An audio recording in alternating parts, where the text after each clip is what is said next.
Tuesday, January 12th, the GCF and Distributive Property 2, the black set of problems.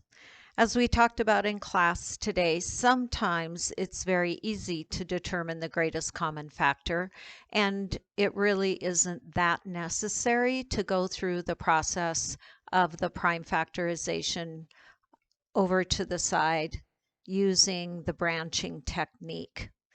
If you simply look at the number that is the lowest number in the set of numbers that you have in the expression, and the lowest number is a factor of the larger number, disregarding the x, then you know that that smaller number is your greatest common factor. And so the greatest common factor in this particular problem is 4. So that means I set my 4 outside of my parentheses.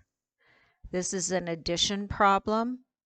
I'm just going to ask myself then, 4 times what number would give me 8? Because remember, I'm going to be multiplying this 4 times whatever this first number is. So I know that 4 times 2 would give me 8. Now, this x, as we talked about in class, is associated with the 8.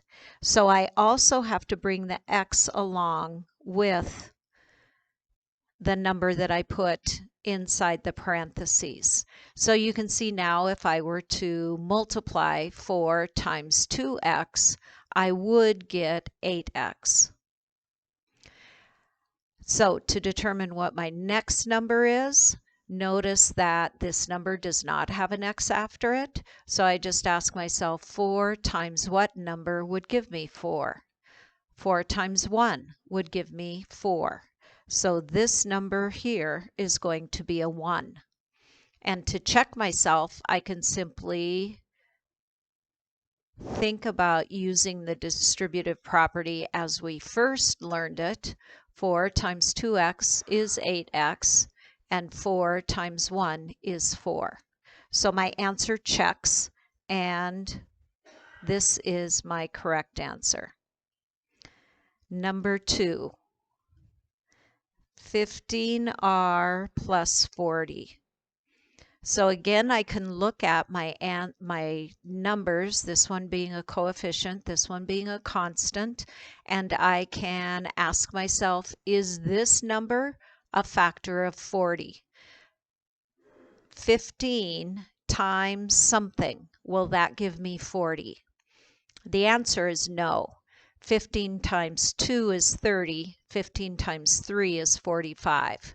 So I cannot use 15 as my greatest common factor.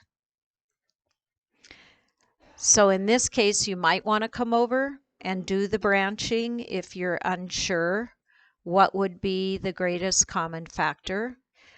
15, the prime factorization is 3 times 5, and we already know that it's not going to be 15. So we just have to ask ourselves for 40, do I have a 3 or a 5 in 40? And I do indeed have a 5.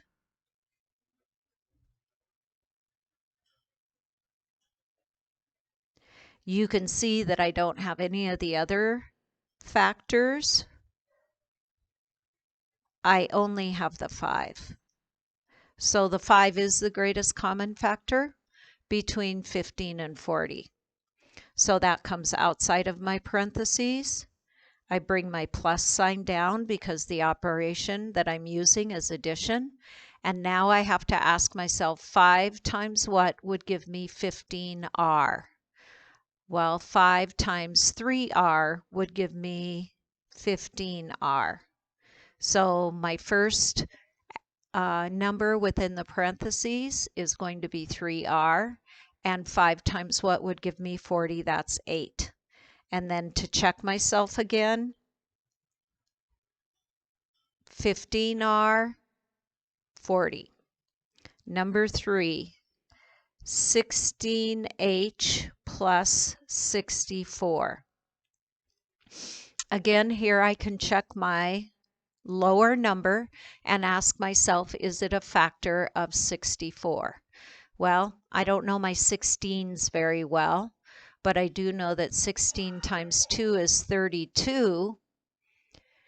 16 times 3 would be 48. 16 times 4 is 64. And if you're uncertain about that, again, you could use a calculator to check yourself. So 16 is a factor of 64. So I can use the greatest common factor is 16 for these two numbers.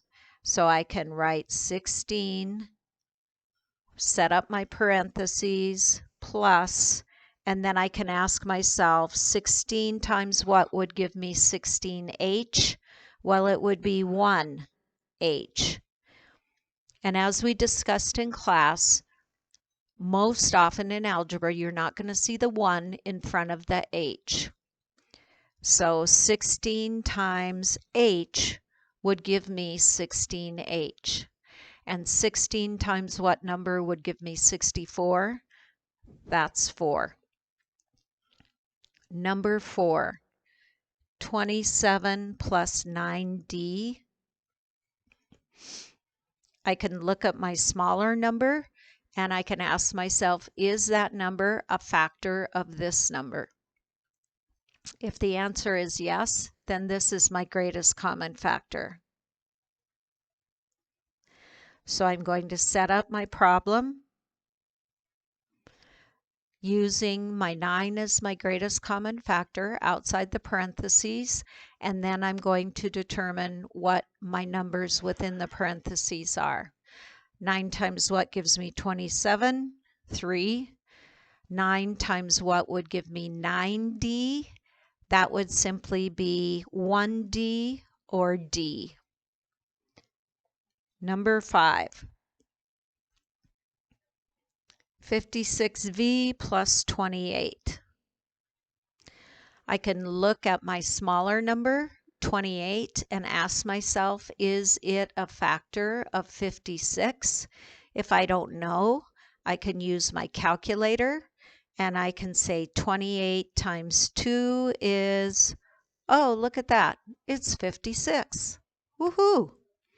So my greatest common factor is 28, because when I multiply 28 times 2, I do get 56.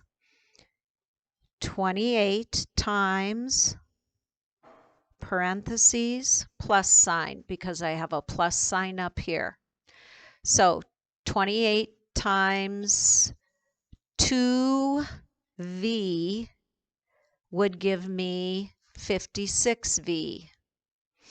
28 times 1 would give me would give me 28 there.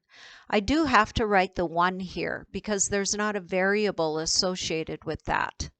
Up here, when I was looking at this, I didn't write the 1 because I could represent that there was 1d by just writing the d, because the d is associated or being multiplied by the 9.